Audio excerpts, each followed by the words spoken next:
नमस्कार ओडिशा आज जनवरी 13 तारिख मंगलवार चलते जानवा 10टी गुरुत्वपूर्ण खबर विषय वीडियोटी आपको पसंद आसिले गोटे लाइक करदे और चैनल को सब्सक्राइब करने को भूलें।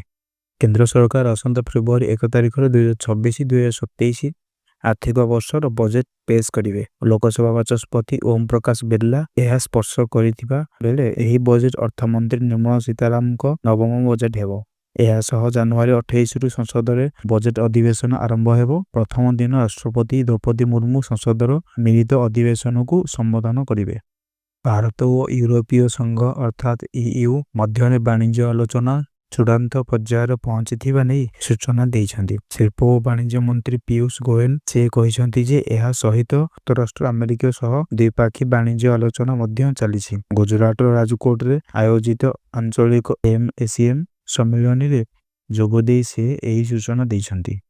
आतंकवादी नुआ कौशल को नहीं सुरक्षा एजेंसी चिंता बढ़ी। बारंबार अनुप्रवेश उद्यम भारतीय सेना द्वारा विफल हेबा पर आतंकवादी एबे ड्रोन माध्यम आक्रमण योजना करुछन्ति। गतकाली जम्मू काश्मीर सांबा रजौरी और पुंछ जिलार अंतर्जातिक सीमा और नियंत्रण रेखा निकटरे पाकिस्तान पटु किछि ड्रोन आसुथिबा लक्ष्य करा जाउथिला। भारतीय सेना गोली चालन करिबा परे ड्रोन गुडी को पुणी पाकिस्तान पटको फेरी जाइथिला। यह पूर्वरु जनवरी 10 तारिख रे सांबा जिल्ला रे ड्रोन माध्यम रे शस्त्र पका जाइथिबा घटना मध्य सामना को आसीथिला। सेठारु 2टी पिस्तल 3टी मैगजीन एवं गोटे हैंड ग्रेनेड जब्त करा जाइथिला। 26 जनवरी साधारणतंत्र दिवस पूर्वरु बड़ हिंसाकांड आशंका थिबारु सीमांत अंचल सुरक्षा व्यवस्था कड़ा करा जाइछि। सेना बीएसएफ और अन्य सुरक्षा एजेंसी सजग अछंती एवं व्यापक सर्च ऑपरेशन चलेछि। गाड़ी चालकों एक बड़ सुविधा आनी मारुति सुजुकी इंडिया। एणिकी देशर बछा बछा पेट्रोल पंप गुड़िक मारुति सुजुकी सर्विस सेंटर खोल एथिपाई मारुति सुजुकी इंडिया लिमिटेड एवं इंडियन ऑयल कॉर्पोरेशन मध्य एक बुझामणा पत्र स्वाक्षर होइछे। एही सर्विस सेंटर ग्राहक माने गाड़ीर नियमित संरक्षण छोट छोटिया मरम्मती एवं आवश्यक सेवा सहजरे पाई परिबे। एहा द्वारा गाड़ी सर्विस अधिक सहज एवं समय संचयकारी हेबो बोली आशा करा जाउछि।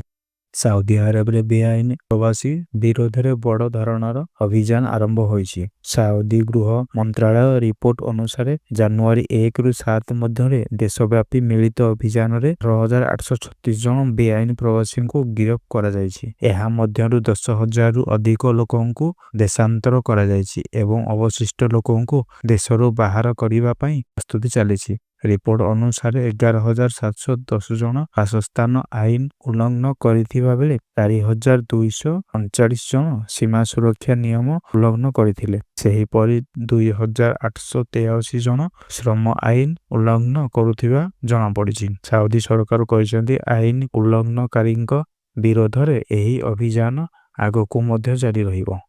भारत और जर्मन मध्य कूटनैतिक संपर्क को नुआ गति मिली। प्रधानमंत्री नरेंद्र मोदी सोमवार जर्मनी चार्ल्स एडिक मर्जरक सह प्रतिनिधि मंडल रियो द्विपाक्षिक आलोचना करिसेंती। गांधीनगरस्थ महात्मा गांधी कन्वेंशन सेंटर रे एही बैठक अनुष्ठित होइथिला।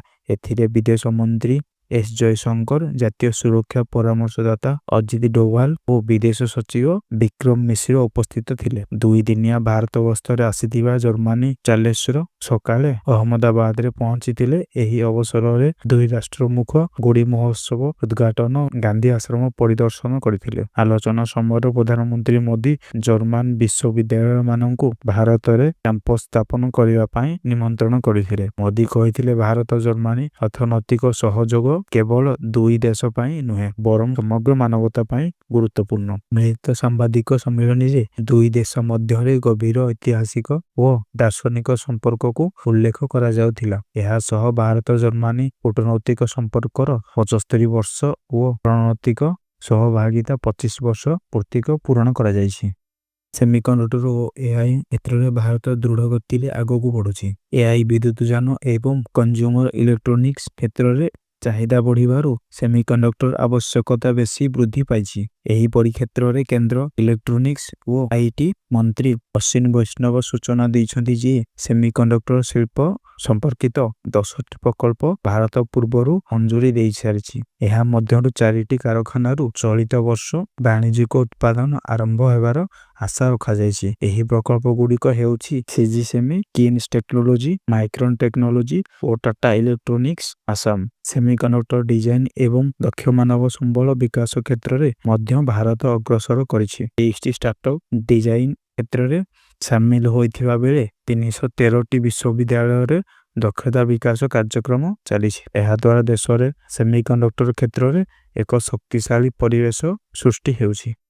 ଭାରତ ଓ ଆମେରିକା ମଧ୍ୟରେ ବାଣିଜ୍ୟ ସମ୍ପର୍କକୁ ନୂଆ ଗତି ମିଳିବାର ସଂକେତ ମିଳିଛି। ଭାରତ ପାଇଁ ନିଯୁକ୍ତି ଆମେରିକା ନୂଆ ରାଷ୍ଟ୍ରଦୂତ ସର୍ଜିଓ ଗୋର୍ ଆଜି ଦାୟିତ୍ୱ ଗ୍ରହଣ କରିଛନ୍ତି। ଏହି ଅବସରରେ ସେ କହିଛନ୍ତି ଯେ ଭାରତ ଓ ଆମେରିକା ମଧ୍ୟରେ ପରବର୍ତ୍ତୀ ପର୍ଯ୍ୟାୟ ବାଣିଜ୍ୟ ଆଲୋଚନା ଆସନ୍ତାକାଲି ହେବ। ଗୋର୍ କହିଛନ୍ତି ବାଣିଜ୍ୟ ଆଲୋଚନା ନେଇ ଉଭୟ ଦେଶ ସକ୍ରିୟ ଭାବେ କାର୍ଯ୍ୟ କରୁଛନ୍ତି। ଭାରତ ବିଶ୍ୱର ସର୍ବବୃହତ ଦେଶ ହେବାରୁ ଚୁକ୍ତି ଚୂଡ଼ାନ୍ତ କରିବା ସହଜ ନୁହେଁ, ତଥାପି ଦୁଇ ପକ୍ଷ ଏହାକୁ ଚୂଡ଼ାନ୍ତ କରିବା ପାଇଁ ପ୍ରତିବଦ୍ଧ ବୋଲି ସେ କହିଛନ୍ତି। ଏହା ସହ ଆସନ୍ତା 1ରୁ 2 ବର୍ଷ ମଧ୍ୟରେ ଆମେରିକାର ପୂର୍ବତନ ରାଷ୍ଟ୍ରପତି ଡୋନାଲ୍ଡ ଟ୍ରମ୍ପ ଭାରତ ଗସ୍ତ କରିପାରନ୍ତି ବୋଲି ମଧ୍ୟ ସର୍ଜିଓ ଗୋର୍ ସୂଚନା ଦେଇଛନ୍ତି। ଏହି ଆଲୋଚନା ଉପରେ ଦୁଇ ଦେଶର ବ୍ୟବସାୟିକ ଓ କୂଟନୈତିକ ମହଲର ନଜର ରହିଛି।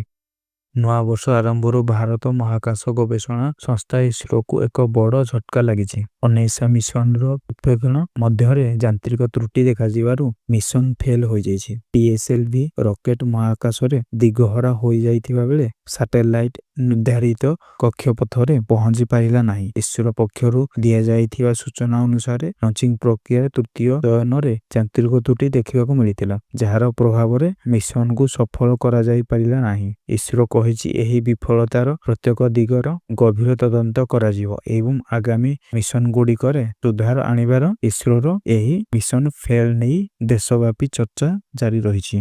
ଭାରତୀୟ ରେଳବାଇ ବନ୍ଦେ ଭାରତ ସ୍ଲିପର ଟ୍ରେନ୍ ନେଇ ଏକ ବଡ଼ ଏବଂ ଐତିହାସିକ ନିଷ୍ପତ୍ତି ନେଇଛି। ଏହି ଟ୍ରେନରେ କୌଣସି ପ୍ରକାରର VIP ଜରୁରୀକାଳୀନ କିମ୍ବା ବିଶେଷ କୋଟା ରହିବ ନାହିଁ। ସୂତ୍ର ଅନୁଯାୟୀ ବନ୍ଦେ ଭାରତ ସ୍ଲିପର ଟ୍ରେନ୍ କେବଳ ସାଧାରଣ ଯାତ୍ରୀଙ୍କ ପାଇଁ ହେବ ଏବଂ ସମସ୍ତଙ୍କୁ ସମାନ ସୁବିଧା ପ୍ରଦାନ କରାଯିବ। ଏହି ଟ୍ରେନରେ କେବଳ ନିଶ୍ଚିତ ଟିକେଟ ଦିଆଯିବ। ଅପେକ୍ଷା ତାଲିକା ଏବଂ RAS ଟିକେଟର କୌଣସି ବ୍ୟବସ୍ଥା ରହିବ ନାହିଁ। ସବୁଠାରୁ ଗୁରୁତ୍ୱପୂର୍ଣ୍ଣ କଥା, ବରିଷ୍ଠ ରେଳ ଅଧିକାରୀମାନେ ମଧ୍ୟ ପାସ୍ ଦ୍ୱାରା ଯାତ୍ରା କରିପାରିବେ ନାହିଁ। ଏହି ବ୍ୟବସ୍ଥା ଦ୍ୱାରା ଅପେକ୍ଷା ତାଲିକା ହ୍ରାସ ପାଇବ ଏବଂ ଯାତ୍ରୀଙ୍କୁ ଅଧିକ ସୁବିଧା ମିଳିବ। ସେହିପରି ଯାତ୍ରୀଙ୍କ ପାଇଁ ନୂତନ ବେଡ୍ ରୋଲ୍ ସୁବିଧା ମଧ୍ୟ ଯୋଗାଇ ଦିଆଯିବ। ବନ୍ଦେ ଭାରତ ସ୍ଲିପର ଟ୍ରେନ୍ ଭାରତୀୟ ରେଳବାଇର ଏକ ନୂଆ